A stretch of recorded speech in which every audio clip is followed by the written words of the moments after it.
90,2 Serambi FM, Syederalon kembali lagi dalam talk show interaktif bersama Rumah Sakit Ibu dan Anak dengan tema operasi persalinan minimal nyeri, mungkinkah? Nah, Syederalon di studio Serambi FM sudah hadir narasumber kita. Yang pertama ada Dr. Alfian SPAN, kemudian ada Dr. Teguh Karif Indra Utama SPOG.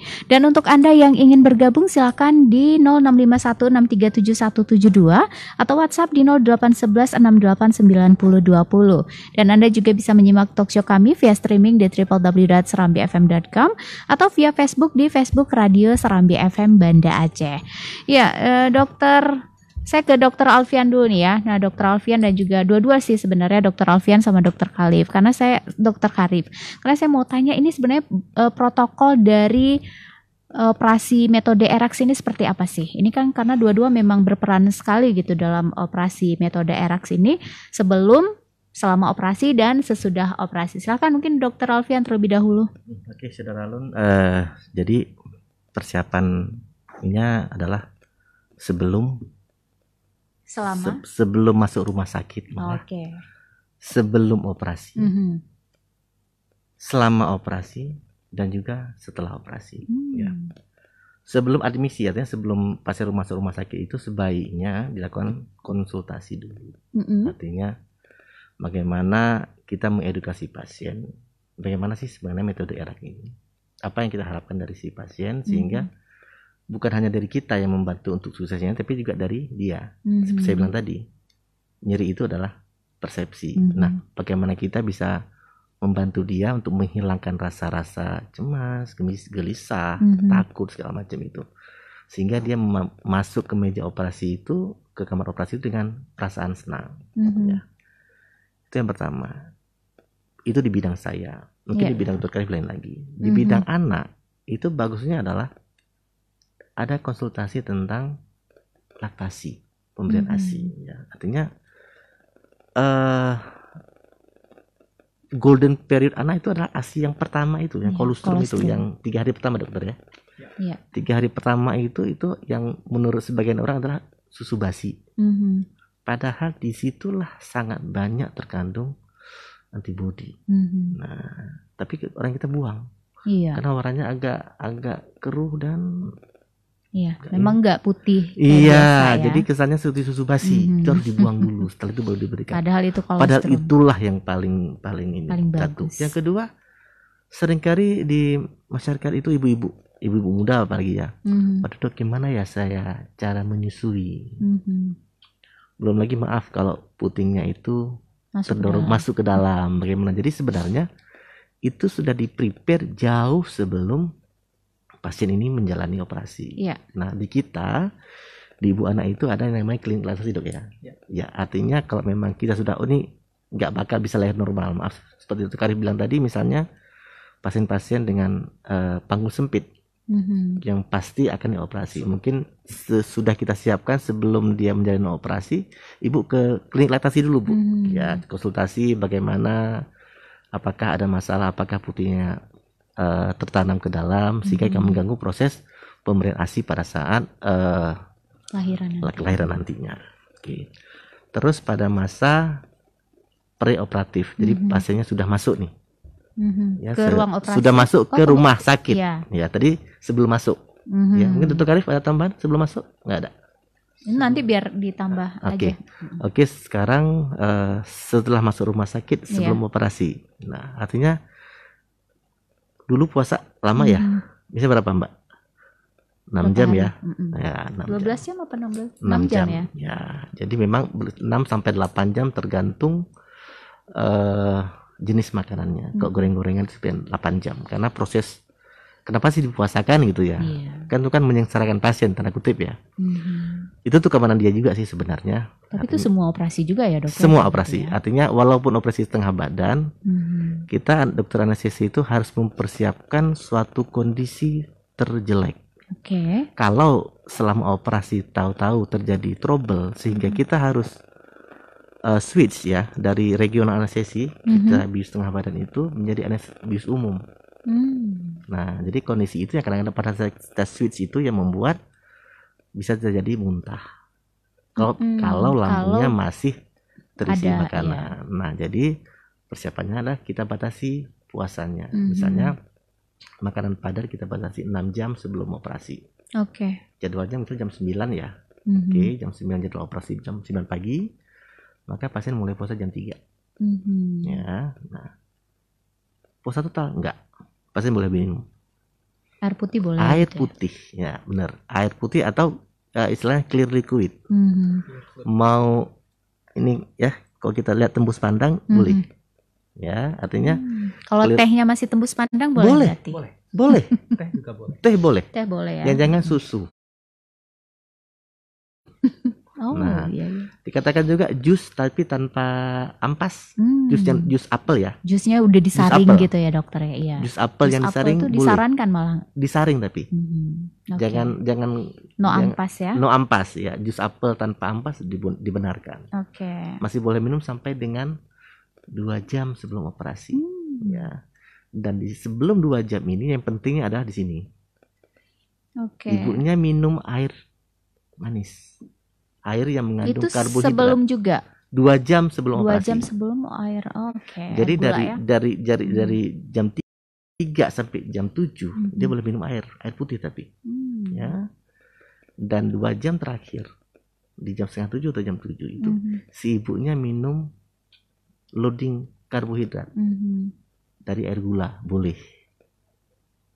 Nah, supaya ibunya nggak lemes. Ya. Nah, setelah masuk masih di persiapannya, artinya satu lagi pasti pasien itu kan kita periksa lab ya. Artinya kalau memang pasien mengalami itu bukan hari sebelum ya dok? Iya, ini masih di pre. Iya. Sebelum dia dioperasi. Begitu dia masuk rumah sakit kan diperiksa labnya. Kita tengok HB-nya dan itu kalau bisa kita optimalkan. Jangan pasiennya HB7, HB8. Jadi kita fungsikan HB-nya kembali normal. Dari Dokter Karif untuk persiapan pre-nya gimana dok? Ya, persiapan pre-operasinya dimulai sih daripada saat kunjungan mungkin di praktek ya. Kalau saya sih di praktek saya jelasin tuh mengenai persiapannya apa aja. Yang pertama kita edukasi dulu, kita rencanakan ERAS, kira-kira nanti seperti apa. Kemudian kita tanyain mengenai riwayat penyakit dahulunya seperti apa. Kalau dia misalnya ada komorbid, ada apa istilahnya ya, penyakit penyerta misalnya diabetes mellitus atau dia anemia, mungkin kita ekskludkan dari kandidat untuk dilakukannya metode ERAS ini. Kemudian untuk sebelum preoperasinya ditanyakan juga riwayat kalau pasien-pasien yang bekas operasi dulunya dengan siapa, kira-kira ada perlengketan nggak, ada info-info mengenai operasi sebelumnya, waktu dulunya mungkin kata dokternya saat operasi ada perlengketan hebat, jadi kita bisa prediksi lamanya operasi yang bakal kita jalani nantinya. Kemudian untuk puasa seperti yang tadi dokter Alfian katakan bahwa minimal makan berat itu 6 jam sebelum operasi, itu boleh terakhir makan. Kemudian kalau misalnya dia besok paginya operasinya jam 9, maka sekitar habis sholat subuh dia masih bisa pukul 4 lah, maaf. Pukul 4 itu makan roti atau makanan ringan, kemudian biskuit lah. Kemudian pukul 7 itu dia boleh lagi minum air gula. Tentunya sebelum operasi, kalau saya selama ini saya konsulkan dulu nih, karena kami punya dokter ahli gizi, mungkin tadi pagi apa kemarin ya udah kesini, saya konsulin dulu nih sama dokter Nisa. Dok, saya mau operasi rencana dengan metode ERAS, kira-kira persiapan gizinya seperti apa. Nanti beliau datang, biasa H-1 beliau ngunjungin pasiennya, ditanyain, ditimbang berat badan, kemudian dihitung berapa kalorinya. Jadi intinya sih, kemudian saya juga konsulin ke dokter anaknya juga. Jadi dokter anaknya juga persiapan kira-kira berat janinnya berapa. Intinya sih kalau metode ERAS ini kita kerja sama tim. Jadi kalau timnya solid maka hasilnya juga insya Allah akan optimal. Mungkin untuk persiapan seperti itu. Dan kita kalau bisa sih kita tenangin nih pasiennya sebelum kita operasi. dijelasin kira-kira gambarannya seperti apa nanti lamanya operasi. Mungkin riwayat operasi sebelumnya menakutkan. Kalau yang ini kita bilang ya mudah-mudahan nggak menakutkan karena ya insya Allah sih pegawai-pegawai ruang operasi kita berpengalaman, murah senyuman. Itu yang murah penting senyum loh, dokter. itu ya. Soalnya kan kalau mau melahirkan tuh jadi deg-degan, bercampur aduk. Benar. Jadi kayaknya memang harus lingkungan itu juga harus ramah gitu ya. Benar. Jadi kalau di RSIA memang udah tidak diragukan lagi keramahannya. Alhamdulillah. Kita yang ingin kita rubah dengan metode eraksi ini adalah pasien itu masuk ke meja operasi itu, kalau dulu ya cemas, takut, gimana nih, kedinginan, belum dia ada kelaparan. Kapan makan terakhir Bu? Tadi malam jam 10, habis makan lagi enggak. Karena makannya aja nggak selera lagi ya. Jadi itu yang membuat dia suatu nightmare tersendiri bagi si pasien tersebut. Nah sekarang ini kita buat dia masuk kamar operasi dengan dia kenyang ya, karena kita loading karbohidrat, kenyang kan. Nah, dia nggak lemes.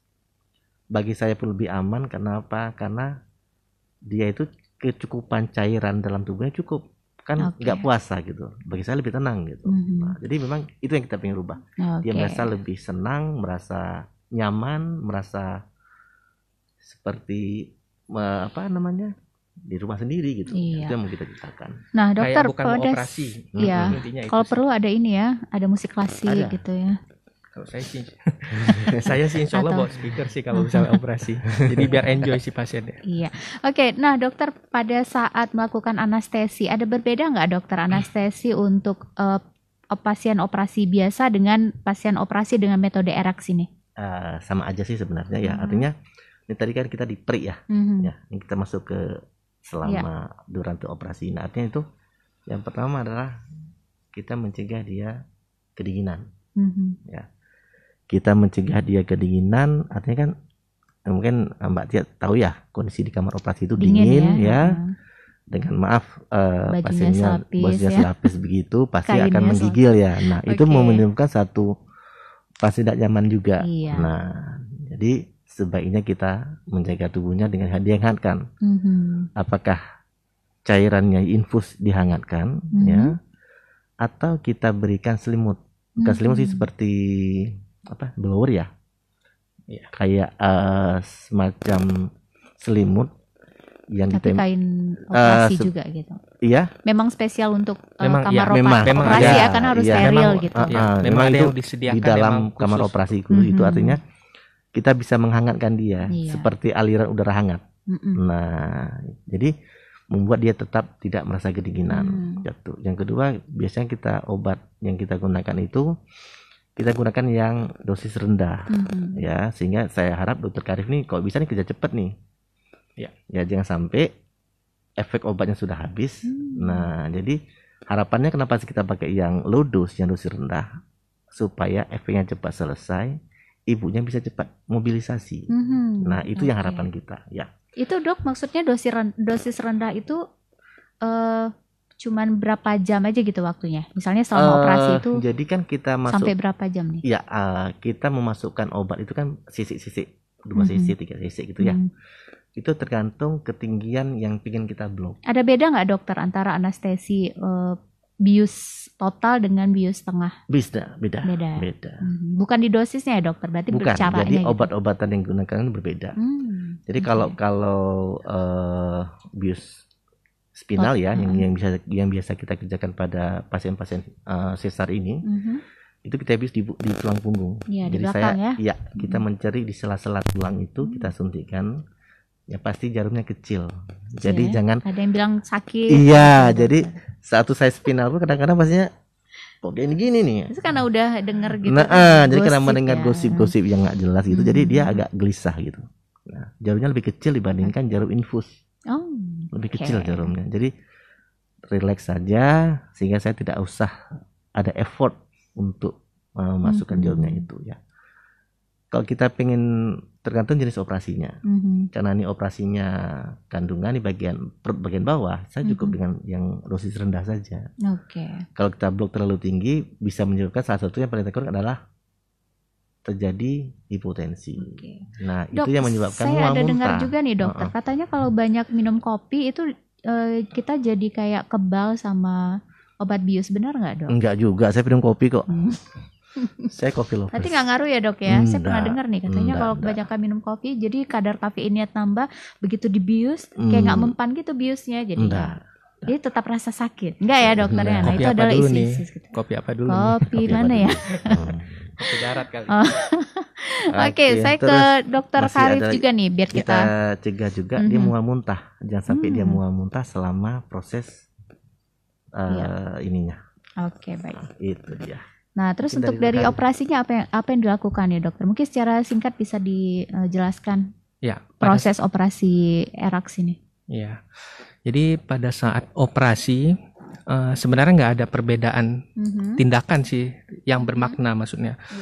Jadi sebelum operasi ya seperti biasa dokter Alfian membius. Kemudian perbedaannya adalah timnya kalau saat kita operasi sudah lengkap. Misalnya ini dokter anaknya udah lengkap.